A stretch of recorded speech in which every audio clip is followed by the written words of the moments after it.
Assalamualaikum warahmatullahi wabarakatuh. Selamat pagi Sarjana Lovers. Berjumpa lagi kita berjumpa dengan saya Sarjana Muda. Semoga teman-teman selalu dalam keadaan sehat walafiat dan semakin meningkat ilmu pengetahuannya.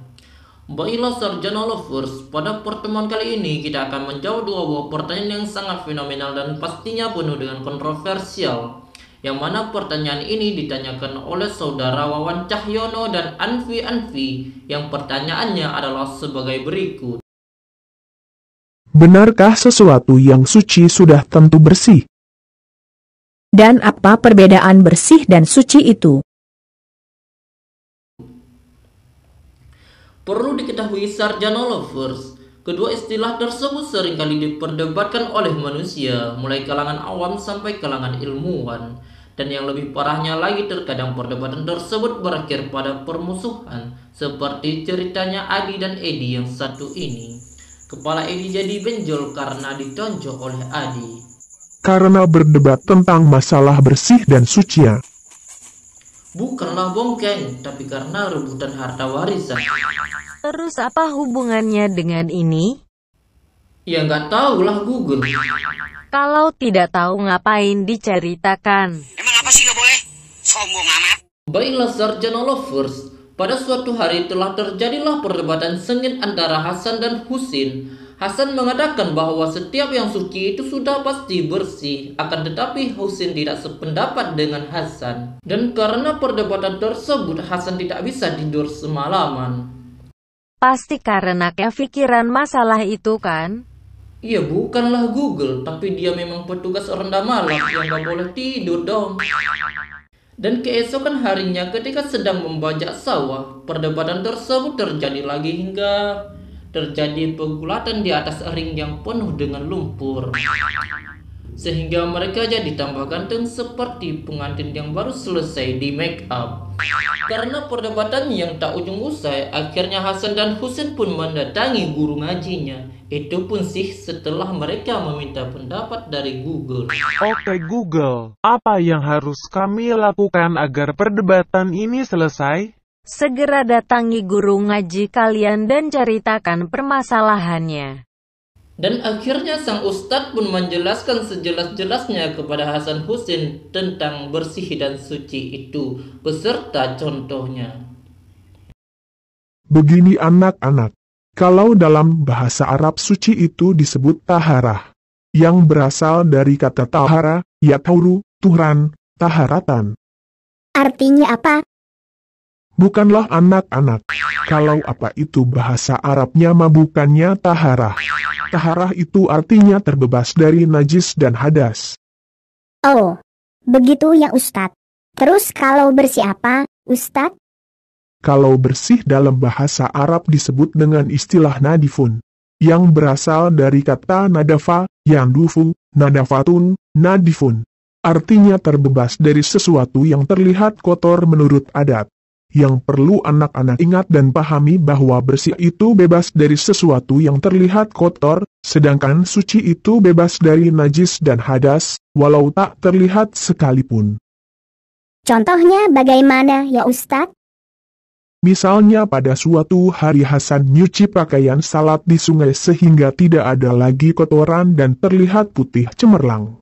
Pertanyaannya, apakah pakaian Hasan sudah bersih? Pasti Ustadz. Karena tak terlihat kotor lagi. Apakah pakaian Hasan itu disebut suci? Iya tentu suci Pak Ustadz. Kalau tidak suci kan tidak boleh salat. Apalagi nyucinya di sungai. Iya, jawaban anak-anak benar sekali. Kok sekali sih Pak Ustadz? Kan sudah 2 kali benarnya. Maksudnya jawaban anak-anak sangat benar bahwa pakaian Hasan tersebut sudah bersih dan suci. Oh, begitu ya Ustadz. Iya, dan ketika pakaiannya sudah kering, Hasan pun memakainya untuk salat. Namun sebelum pergi salat Hasan makan dulu. Pas lagi makan gak sengaja kesenggol sama Husin hingga tumpahlah nasi dan kuahnya atas baju. Dan jadilah bajunya berlumuran kuah. Pertanyaannya, apakah baju Hasan masih dikatakan bersih? Ya tidak mungkinlah Ustadz. Sudah kotor segitu masak masih dibilang bersih. Iya, Jawaban kalian benar lagi. Namun apakah baju Hasan tersebut masih dikatakan suci? Ya tidaklah Ustadz. Kan sudah kotor. Emangnya kuah tadi najis atau tidak suci ya? Bukanlah Ustadz. Kalau najis mana boleh kita makan. Kalau kuah tadi suci, berarti baju Hasan juga tetap masih suci. Tapi baju Hasan kan sudah kotor Ustaz. Iya benar. Bajunya sudah tak lagi bersih tapi tetap masih suci karena noda tersebut barang suci bukan najis. Oh benar juga ya Ustadz. Iya. Jadi, dari contoh tersebut dapat kita simpulkan bahwa Sesuatu yang suci belum tentu bersih. nah, itu kan pintar. Ngapain harus bertengkar segala?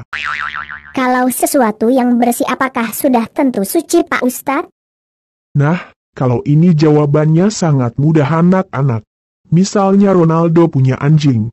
Dia mandiinnya tiap hari hingga bersih dan wangi. Pertanyaannya, apakah anjingnya sudah suci? Ya tidak mungkin suci, Ustadz. Sampai kapanpun anjing kan tetap jadi najis berat.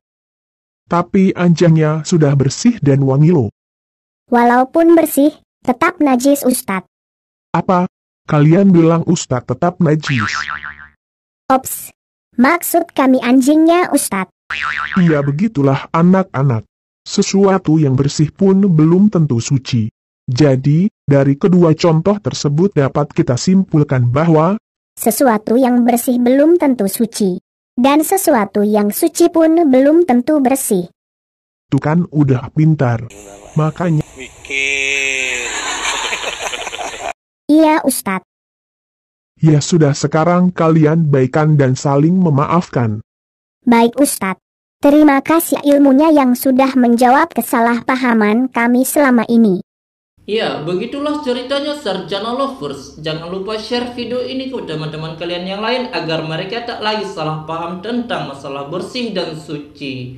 Dan bila teman-teman punya pertanyaan yang lain, silahkan ditulis di kolom komentar. Insya Allah akan kami jawab di lain kesempatan. Sekian dulu perjumpaan kita hari ini. Sampai ketemu di video selanjutnya. Dan seperti biasanya, salam edukasi. Wassalamualaikum warahmatullahi wabarakatuh.